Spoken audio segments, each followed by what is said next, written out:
Dans lequel dispositif il y a des véhicules blindés que vous avez vus au passage. Et aussi, il y a des patrouilles qui passent de secteur en secteur pour essayer effectivement de voir est-ce que les consignes qui sont données sont respectées. Aujourd'hui, c'est l'occasion de remercier en fait la population sénégalaise dont le constat est là. Ils ont adhéré effectivement aux instructions des autorités et cela nous a facilité du point de vue opérationnel effectivement l'exécution de notre mission. Bon, le week-end passé, tout à fait au début, le premier jour, on a quand même vu qu'il y avait l'affluence, mais après, c'est juste que peut-être les Sénégalais n'étaient pas encore, n'avaient pas cette information, et c'est pour cela qu'ils étaient présents au niveau du site. Mais une fois, ils ont été en tout cas sensibilisés par nos hommes d'abord, et ils ont adhéré, et cela en fait naturellement a facilité la mission. Là, nous interdisons les rassemblements déjà, et aussi également le non-port de masque pour les gens, parce que les gens ne sont pas... Il y en a qui circulent, il y en a qui circulent, qui font du sport, mais pas au niveau de la plage, c'est-à-dire des piétons qui marchent au niveau des accotements. Là, il n'y a pas de souci, mais au niveau de la plage, quand même, c'est formellement interdit de se rassembler là-dessus. Le port du masque est obligatoire, comme l'a si bien indiqué les... Bon, là, ce que nous demandons, en fait, c'est en tout cas, nous interdisons le regroupement ici. C'est-à-dire, on ne joue pas, par exemple, le foot ici au niveau de la plage. Mais au niveau de l'accotement, quelqu'un qui fait son sport, qui marche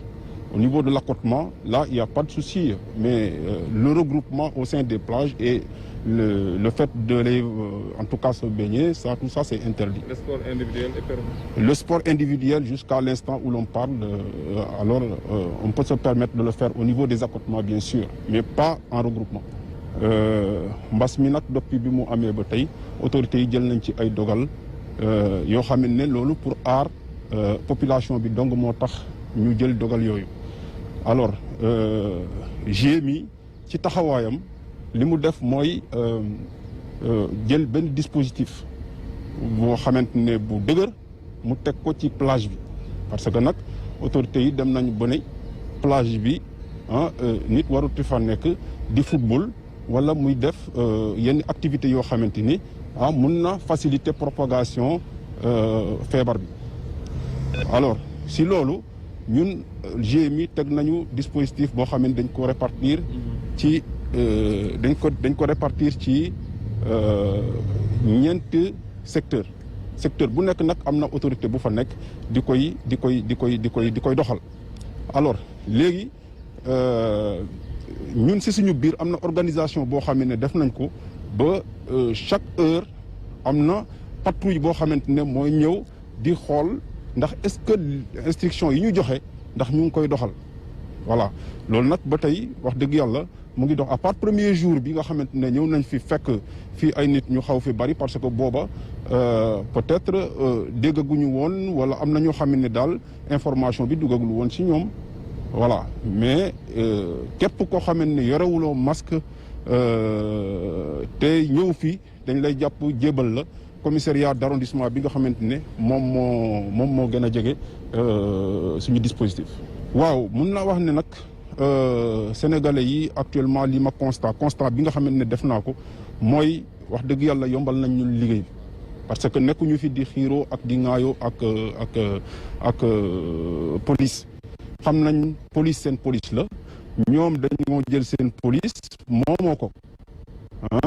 donc xam nañ ne police seen police la te li ñuy def tamit pour ñoom la état dogal yi mu jël pour ñoom la parce que nag santé loolu kenn amul payam voilà loo ci def rek wax dëgg yàlla sa bopp nga ko defal voilà loolu daal wax dëgg moo nekkoon li nga xamante ni police mu ngi koy def jëmale ko ci aar population bi. waaw su fekkee ne daal yow da nga nekk di dox ci accotement bi di dem kooku duñ la wax ne bul fi dox parce que nag loolu sa liberté la da nga war a dox dem voilà mais li ñuy tere fii mooy ñi nga xamante ne dañuy rassembler wu dañuy booloo bu groupe bugg a ñëw bugg a football wala ñuy def en tout cas activité boo xam ne daal day favoriser propagation feebar bi. loolu moom mënuñ ko nangu te ñoom tamit population bi wax dëgg yàlla bi ma lay wax nii moom mooy ñoom tamit xam nañ loolu nangu nañ ko aussi loolu moo facilité vraiment suñu liggéey. loolu moom facilité na suñu liggéey bu baax a baax ah c'est moo tax ma ne tey occasion bi daf ñu permettre ñu remercier population bi nga xamante ne xam na liggéeyu police lan la xam na li tax ñun ñu jóg xam nañ ne ñoom tamit ñoom rek a tax ñu jóg loolu dañu leen di remercier bu baax ci compréhension boobu nga xamante ne tax na suñu liggéey yomb. bien sûr port masque bi moom wax soo xam nga dañu ne mesure barrière. li nga xamante ne daal mooy tax ba feebar bi du law mais ñëpp xam nañ ni su fekkee da nga sol masque bi mun nga aar ñu bari su fekkee da nga feebar mun nga aar ñu bari donc moo tax autorités yi jël dogal boobu te dogal boobu nag ñu ngi koy doxal bu baax koo xamante ne daal masque bi soluloo ko ni nga ko soluloo ko alors suñ la jàppee. dañ lay jël jébal la ñun GMI suñu la jàppee dañ lay jël jébal la commissariat d'arrondissement bi nga xamante ne moo nekk suñu wet xam nga fii ñu ngi fii wetu ci université bi ci plage bi IFAN foofu lañ nekk léegi su fekkee jàpp nañ fi kenn dañ koy yóbbu ci commissariat bi nga xamante ne moo nu gën a jege moo nekk moo compétent fii mooy le commissariat du Point E donc noonu lay doxee.